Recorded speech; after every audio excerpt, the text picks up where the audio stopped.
बोलिए श्री सदगुरुदेव की जय। सदगुरु श्री कबीर साहब का उपकार हमारे ऊपर बहुत है। इतना साहब का उपकार है, इतना किसी का नहीं। यदि सदगुरु श्री कबीर साहब जी हमको सत्य का मार्ग नहीं बताते तो हम सारे संसार में भटक जाते। सदगुरु ने जड़ चेतन का भेद बताया और निज को सत्य बताया। इसलिए मैं कह रहा था कि मैं ना भूलूं उपकार आपने, सारा जाल हटाया है। मैं ना भूलूं उपकार आपने, धर्म का भार हटाया है। सारा धर्म का भार हटा दिया। मैं आपके उपकार को भूल ही नहीं सकता। जड़ चेतन का भेद बताया, निज का पूरा पता बताया। मैं ना भूलूं उपकार आपने, विषय का जाल हटाया है। मैं ना भूलूं उपकार आपने, धर्म का जाल हटाया है। हे गुरुदेव, मैं आपकी कैसे, किस मुख से आपकी विनय करूं, कैसे विनती करूं। आपने सारा पहाड़ हटा दिया, वजन हटा दिया। जो बहुत भारी वजन था, नदी नालों के चक्कर लगाना, पहाड़ पर्वतों की पूजा करना, वृक्षों की पूजा करना, नदियों को जा जाकर पूजना,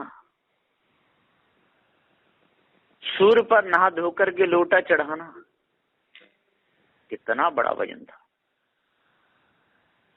ये भार आपने हटा दिया। निर्गुण निराकार बतलाया, फिर भी उससे हेत लगाया। गुरुवा लोगों ने निर्गुण निराकार बतलाया, फिर भी उससे हेत लगाया। सारा जग उससे बतलाया। मैं ना भूलूं उपकार आपने, मैं ना भूलूं उपकार आपने, धर्म का भूत भगाया है। मैं ना भूलूं उपकार आपने, विषय का जाल हटाया है।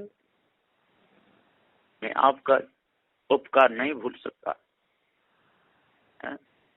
अरे दीने दीने पेड़ वृक्ष पुजवाई,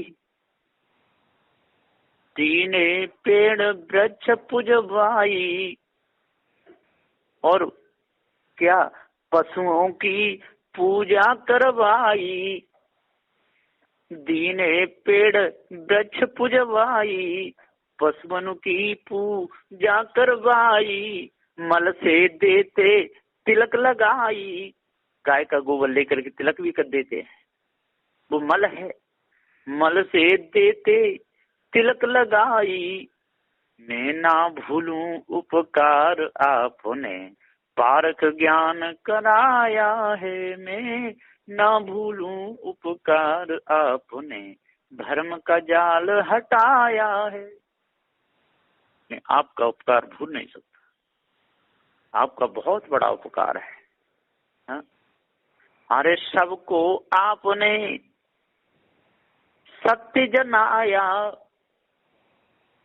और राग द्वेष की पड़ी न छाया। आपका हृदय शुद्ध रहाया। मैं ना भूलूं उपकार, मैं ना भूलूं उपकार आपने, सबको सत्य लखाया है। मैं ना भूलूं उपकार आपने, सबको सत्य लखाया है। हे गुरुदेव, आपने सबको सत्य लखाया, किसी से राग द्वेष नहीं। किसी का बुरा नहीं सोचा, सबको बताया भैया दया करो, रक्षा करो, विवेक विचार से काम लो, सत्य पर चलो। सत्य ये अविनाशी चेतन जीव है, इसके ऊपर कोई नहीं। मन के जाल में सब अरुझाए, मन के जाल में सब अरुझाए, देवी देव पत्थर के बनाए, उन पे जाए बकरा कटवाए, उस पे बकरा कटवाए, खून बहा दिया। है? मैं ना भूलूं उपकार आपने, हमारा फंद छुड़ाया है। मैं ना भूलूं उपकार आपने, मेरा फंद छुड़ाया है। मैं ना भूलूं उपकार आपने, भरम का जाल हटाया है। कैसे कैसे कर्म लोगों ने कराए, पत्थर पुजवाए, उनको देवी देव बता करके उनके ऊपर बकरे कटवाए, अल्लाह खुदा बता करके बकरे हलाल करवाए। कैसे कटवा रहे? कोई मंदिर ले बनाई, कोई मस्जिद रहा बनाई, उनमें दीना भरम लगाई, उनमें भरम लगा दिया।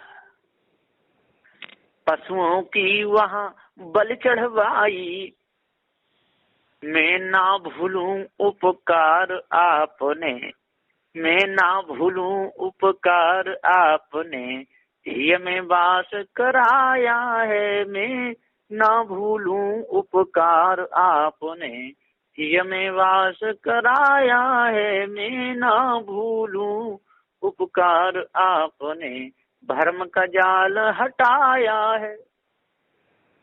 मैं कहाँ तक आपके गुण गाऊं?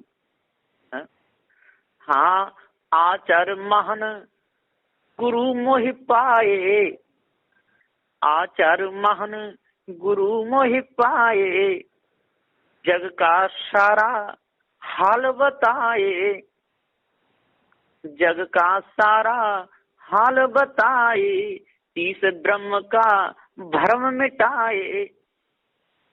मैं ना भूलूं उपकार आपने, अपनी शरण लगाया है। मैं ना भूलूं उपकार आपने, अपनी शरण लगाया है। मैं ना भूलूं उपकार आपने, भरम का जाल हटाया है। वर्तमान में शिष्य प्रार्थना करता है अपने गुरु से, वो कहता है कि हे गुरुदेव, आपका उपकार मैं पूरा जीवन नहीं भूल सकता। आपने चोरी से बचाया, आपने हिंसा से बचाया, आपने व्यभिचार से बचाया, ईर्ष्या क्रोध मान छल से बचाया, गाली निंदा झूठ से बचाया, पत्थरों की पूजा से बचाया, इस ब्रह्म परमात्मा देवी देवता अल्लाह खुदा ताला सारे भ्रम से बचा लिया। और मुझे ही नहीं, आपने ये सत्य का उपदेश सबको दिया। जिसको पारक ज्ञान हुआ उसका जीवन धन्य हो गया। वो कभी भी किसी का बुरा नहीं सोचेगा, वो कभी भी किसी का गला नहीं काटेगा, किसी को वो धोखा नहीं देगा, न्यारा हो जाएगा, सारी बीमारी से न्यारा होगा, सत्य पर आ जाएगा। सत्य के बल पे जो भी होगा वो अच्छा होगा, बुरा कभी नहीं होगा, अच्छे संस्कार बनेंगे। और यदि हम सत्य को, अविनाशी चेतन जीव को, अपने आप को नहीं जान पाए तो हम किसी की मानंदी अपने ऊपर करके बुरे कर्म करते रहेंगे। वही हमको प्रेरणा देता है, वही हमको जनाता है। जो भी करता है वो ही करता है, हम तो कुछ भी नहीं है, हम तो नानत विकारी हैं, प्रसन्न हैं। ईश्वर के अंश, ऐसी भावना हमारे अंदर बनी रहेगी। और जब पार ज्ञान हो जाएगा, जड़ चेतन का पूरा भेद हमको मिल जाएगा, तो सारी दिल की कालमा और छूट जाएगी। फिर हमारे अंदर कभी कालमा नहीं जमेगी, फिर हमारे अंदर बुरे विचार कभी नहीं आएंगे। किसी को मारने काटने के विचार, किसी को सताने के विचार, किसी की बहन बेटी को देख करके अपने अंदर गलत विचार कभी नहीं आ सकते।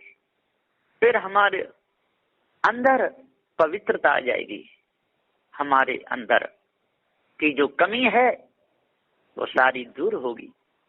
हे गुरुदेव, मैं आपके उपकार का जितना भी बखान करूं, जितना करूं उतना थोड़ा है, उतना कम पड़ता है। तो सदगुरु श्री कबीर साहब की महिमा आज छाई हुई है। पार की संत गुरुजन आज प्रचार भी कर रहे हैं, भक्तों के अंदर भी आज पार ज्ञान हो गया है। भक्त भी दृढ़ता से निर्भय होकर के सत्य पर चल रहे हैं, किसी बात की आज कोई कमी नहीं है। यदि दूसरे भी मत पंथ सिद्धांत का यदि कोई पारक सिद्धांत को जानेगा, पार की सदगुरु के पास में बैठेगा, उसके दिल की कालमा दूर हो जाएगी। चाहे वो ब्राह्मण हो, चाहे वो क्षत्रिय हो, चाहे वो वैश्य हो, चाहे वो शूद्र हो, चाहे वो शेख हो, सैयद हो, मुगल हो, पठान हो, चाहे कसाई हो, कोई भी हो, जिसको पार ज्ञान लग गया, जिसके अंदर सदगुरु श्री कबीर साहब का पार ज्ञान चला गया, उसके अंदर कभी भी कालमा जमेगी ही नहीं। पूरा जीवन उसका निदाग रहेगा, पूरा जीवन उसका शुद्ध रहेगा, किसी भी प्रकार की कालमा अंदर प्रवेश नहीं करेगी। तो सदगुरु श्री कबीर साहब जी एक मानववादी संत थे और फक्कड़ फकीर थे, बाल ब्रह्मचारी थे, सबका भला चाहते थे, बुरा किसी का नहीं चाहते थे। जो भी सदगुरु श्री कबीर साहब के विषय में और कोई गलतफहमी करता है, समझ को उसको पार ज्ञान नहीं है, उसको सत्य का बोध नहीं है।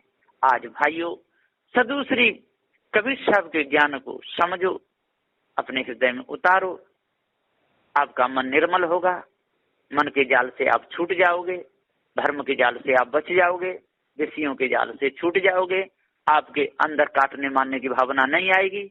यदि पार ज्ञान नहीं हुआ तो मायावी गुरुवा लोगों के वचन सुन सुन करके और गलत कर्म करते रहोगे, पशुओं को मारते काटते रहोगे, अपना जीवन बिगाड़ लोगे, विचार में फंसे रहोगे, चोरी में फंसे रहोगे, हिंसा में फंसे रहोगे, कुछ नहीं कर पाओगे, पूरा समय बर्बाद चला जाएगा। तो आज पार के सिद्धांत को जान करके, पार की सदगुरु देव के विचारों को अपने अंदर उतार करके अपने मन को निर्मल करना चाहिए और अष्ट महासद्गुणों को धारण करके ही चलना चाहिए। ऐसा सदुदेव का ये निर्मल विचार है। मैं इन्हीं वचनों के साथ में अपनी वाणी को विराम देता हूँ। बोलिए श्री सदगुरुदेव की जय।